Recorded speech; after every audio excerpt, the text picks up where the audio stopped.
Y'all gonna make me lose my jigs. Snakes in her, snakes in there. Y'all gonna make me snap my jigs. What? Are you recording? Well, then play the music!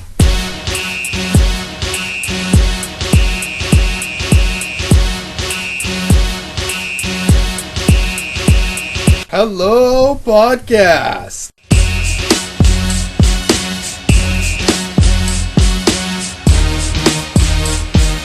Hey, welcome to the third installment of the Fishing Outrageous podcast. My name is James Hill. I'm Garrett. And we have a very special guest with us today. He's fished the Bassmaster Classic, FLW Everstart Series, and he's in his sophomore year as a pro on the Walmart FLW Tour.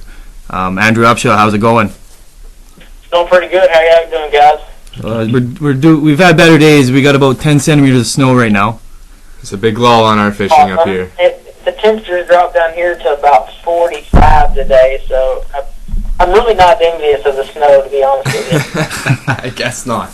So we appreciate you taking the time out of your busy schedule to do this. So maybe just tell us a bit about yourself, where you're from, how long you've been fishing for, and maybe some sponsors that you got going on. Yeah, I've been fishing for, I'd say, since I was 15, so I guess that's about 11 years now. Just lived in Hemphill, Texas, off the Toledo Bend Lake for a long time. I just moved to Tulsa, Oklahoma, where I took a job with Dolahan PR, which represents Bobby Garland, Jingleroo, and Lou's Rod and Reels. Okay. I help manage their social media and their advertising and marketing campaigns, which I'm really excited about because I got a degree from Stephen F. Austin State University in Nacogdoches, Texas, and my degree was in marketing. So it's my first marketing job, so I'm extremely excited about that. That's awesome. But I fish currently. I'm fishing the FLW Tour, and I am in my second year. My plan right now is to fish the Bass Northern Opens as well. I fished it last year, and I had a lot of success in that series. And I'm also fishing the Texas Everstarts this year as well. And other sponsors that I have that I honestly wouldn't be able to do what I do without them is, obviously Lou's and Jingleroo. Those are two ginormous sponsors for me. Legend Boats, Mercury Motors. A huge one for me is Power Pole. If people haven't used them, Power Poles, shallow water anchors, they are excellent. And I can't even think about having my boat without a shallow water anchor on it anymore. Right. I use it so much, so. Yeah, for sure. Right. So let's just jump right into it. 2012 Bassmaster Classic. You placed 31st. What was it like fishing against the likes of Swindle, Chris Lane, KVD, just name a few? And what were you able to learn from that experience and take from it into this year? Honestly, that's a great question. And I get asked that a lot. And I guess over the last year or so, I've kind of really got to analyze what's going on with it. And honestly, I wasn't that shell-shocked about fishing against those guys. And I know I was supposed to be, and everybody was just cramming it down my face that, oh my gosh, you're fishing against KVD and Icannell, and it's not to downplay who they are. They're unbelievable fishermen. But I've never in my life gone into a tournament thinking, oh my gosh, I've got to fish against KVD. I've gone into tournaments saying, I've got to go catch them regardless. So yeah, exactly. It was always a mindset that I started with a long time ago where I really was more so focused on going and catching the biggest sack of fish I could every day. And that was always my focus, and that's how it was in the Classic. I actually had my opportunity that my placing may not have shown it, but, the first day I think I was sitting in 19th, and which I felt was, it really wasn't where I wanted to be. I honestly thought I'd be in the top 10. But the day that we were presented on the first day, we just didn't, the fish just didn't turn up for me. And then the second day, I think I weighed in at like 7.5 or 8 pounds or something like like that. And I had 4 fish real early. I was sharing an area with Ott Defoe, Iaconelli, Randy Howe, Fred Rambonis, and a few other guys. And I caught 4 real quick that morning. I had one good one, and I lost a 4-pounder. Oh. Well, I decided, the sun came out, and I decided, I was like, you know what, I'm going to go make a move, and I took a humongous risk, because I knew I could stay in that area, and I could make the top cut to fish the 3rd day. But I took a chance because I was there to win the Classic, and I just didn't feel like I could win in that area. Right. And I made a move, and I pulled up to this little secondary area, and nobody was there, and I lost a 6-pounder as soon as I got in there. Oh.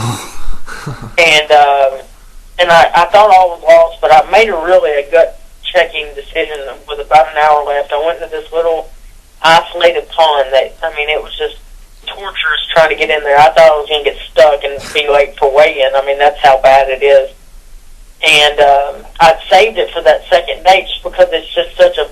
I'm from that area, and I just know the big fish potential in there. And I was reeling in a rogue, and I was actually casting a rogue, and I looked down, and I see a 5-pounder on the bed, so I start reeling that rogue in real fast, and I hang into what I thought was a tree, and I was like, oh my gosh, and I was just so frustrated because I'd already had my power post drop to fish for that bedding fish, and I start reeling this fish, or this whatever it is in, and I see it start going sideways. I'm like, oh my gosh, this might be a fish, so I went ahead and got down, and come to find out, I took about a 7 or 8-pounder in the tail on that jerkbait.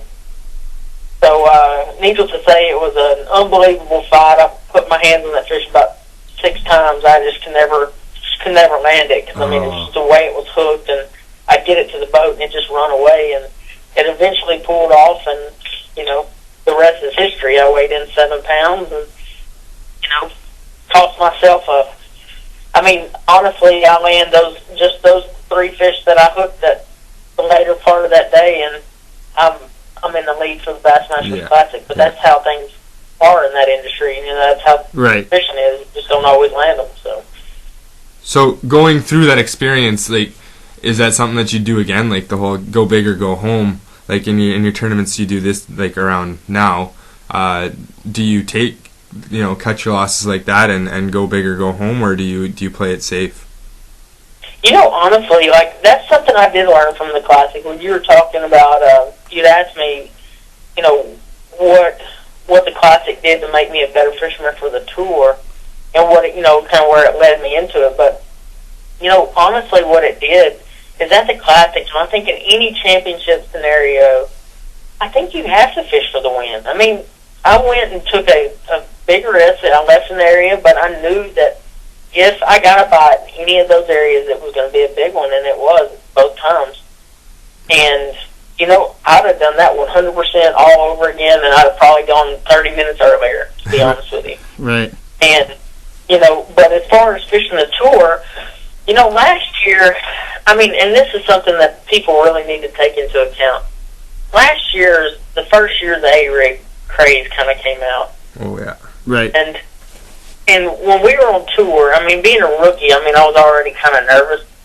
But, now we added this whole new aspect of the game, adding A-rig. And, every time we go to a new lake, I'd sit there, the first thing I pick up is that A-rig, because I'm like, crap, I don't want to get beat by this thing. I better throw it. And I would waste a whole practice day throwing this A-rig. And I'd catch some fish on it, but it just wasn't a deal sometimes. And that was so aggravating to me because I saw what I did last year, and I really was I was disappointed in myself because I'd only leave myself about a day and a half of practice just to go do what I needed to go do on the lake.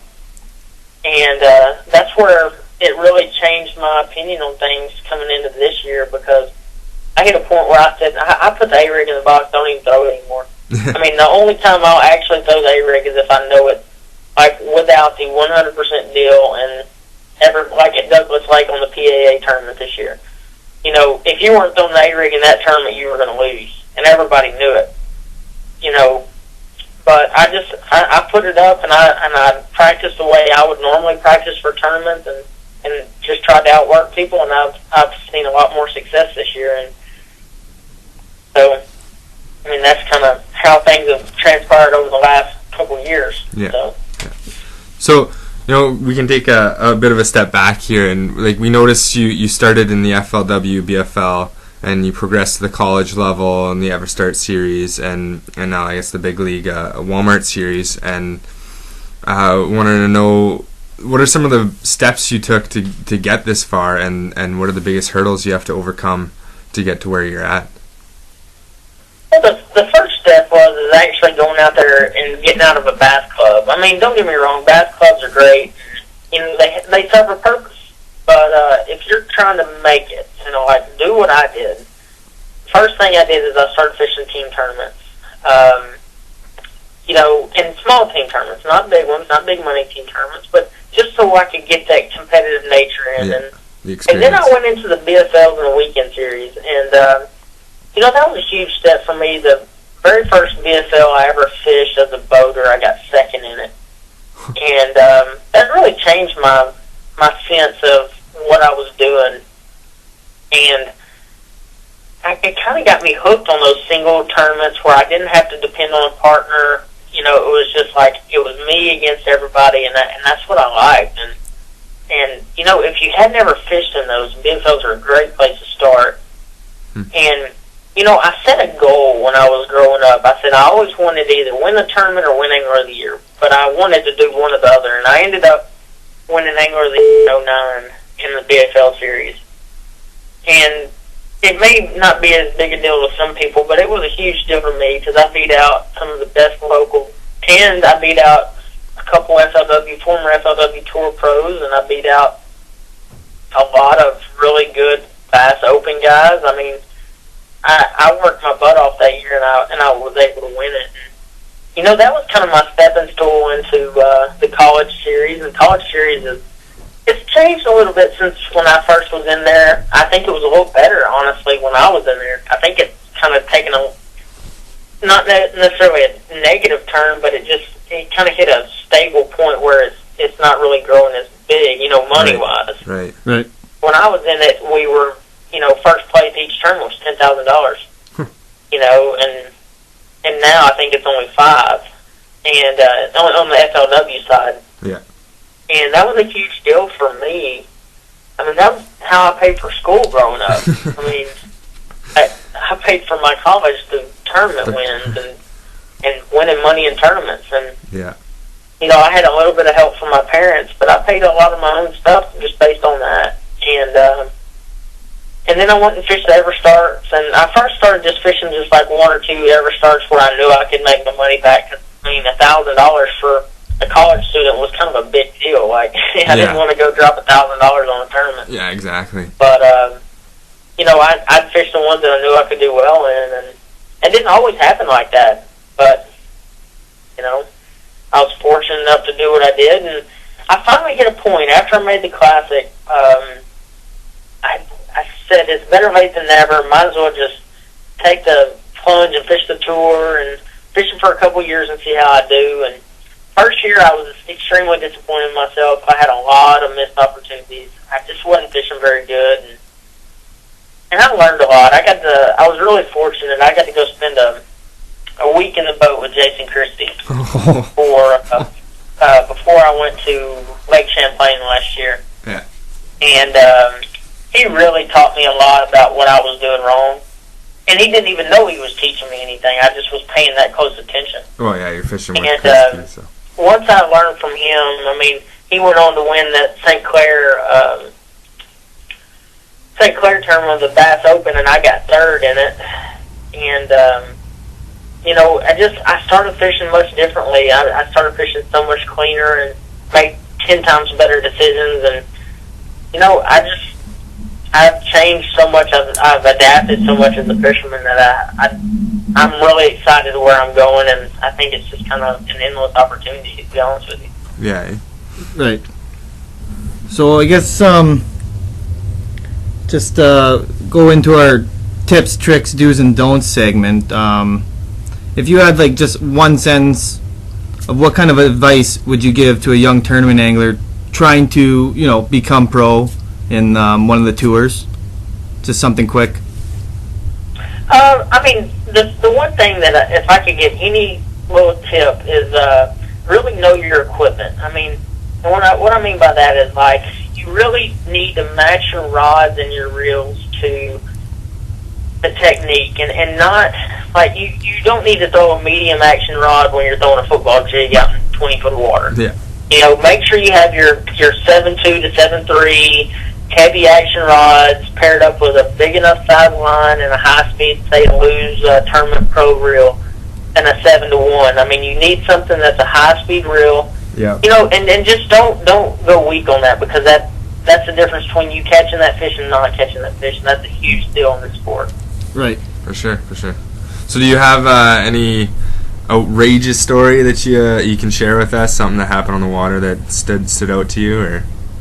I've got a bunch of outrageous stories, but I mean, I've got one that's not super outrageous, but when my partner and I won the national championship, we actually we were on Beaver Fork Lake in Arkansas, and we ran the banks on that lake, and we knew that there was stuff on that bank. I mean, like, we knew that, you know, there was timber and everything. We just ran the entire bank of the lake and got stuck a couple of times. I mean, it was crazy. And, I mean, it was just an outrageous trip for us. I mean, it was because people saw us and they just were, like, just dumbfounded what we were doing. But it was the reason why we ended up winning the tournament, because we were able to cover. They only gave us an hour to practice. Oh, really? Right. And we couldn't even make a cast. All we could do was ride around, so we just rode the entire bank of the lake. So we got to see the entire lake when everybody else didn't. Yeah. Right. So, well, I guess that's all the questions we have for you today, Andrew. I just want to thank you for joining us today, and wish you the best of luck on Lake Eufaula, and I guess the rest of the season. And hopefully get to talk to you again. For sure. I appreciate it, guys, and anytime. Yeah, don't worry, you'll be in my FLW fantasy, so no pressure, eh? No pressure. It sounds like you better add Jason Christie out there. Yeah. All right. Thanks, Andrew. Anytime, guys. If you need anything else, just holler at me. For sure. All right. Hey, that was Andrew Upshaw, FLW Pro from the Walmart Series. You can look for him to be fishing this weekend in the Eufaula Lake tournament. I guess it's time to give away those rod gloves. Yes, rod gloves was the prize for the last podcast. If you emailed in with the code word G-Man, then you got your name into the draw, and we're going to pull a name out of the hat right now. Drum roll, please. Okay, and the winner is Reese Fowler from Rockwood, Ontario. Congratulations, you got some rod gloves coming your way. And I guess that brings us to this episode's prize pack giveaway. It does. It's Mighty Mitch and Jungle Joe. They were nice enough to send us a prize pack of 6 jig flies, a plano case, and a hat to give away to you guys. They're Mighty Mitch and Jungle Joe are a local company from Terrace Bay, Ontario. They're rapidly growing. Their stuff is awesome. Works great on bass, trout, walleye, you name it. If you wanna catch some fish, throw this at the end of your line and throw it out there. You can check them out online at www.mmjjjigflies.com. So same rules as last episode. You're going to email your entry to fishinoutrageous@hotmail.com. That's FISHINOUTRAGEOUS@hotmail.com. So just include your name, your address, the password for this week's episode, which is Jig Flies. So I'd like to give a big thanks to our sponsors, Crestliner Boats, Smith's RV. You know, if you're down in Thunder Bay and you're looking for a new Crestliner or maybe a Jayco trailer, go on down, check them out. We'd also like to thank DNR Sporting Goods, Chronicle Journal, Big Az Exchange, and Maint Air. Right, and stay tuned for our next episode. That should be in about 2 weeks' time. But in the meantime, while you're watching Andrew Upshaw and all those FLW Walmart pros fishing the Eufaula, you should check out some weigh-ins for the BFL tournament in the Mississippi River, where my co-host James Hill will be fishing as a co-angler. So wish him all the luck, and hopefully he brings home a big bag. Yeah, it's going to be weird fishing from the back of the boat, but I'm gonna get out there, give it my all, and hopefully walk away with some money. Yeah. Because that's how Fishing Outrageous rolls. Peace. I'm out. And keep fishing outrageous, everybody.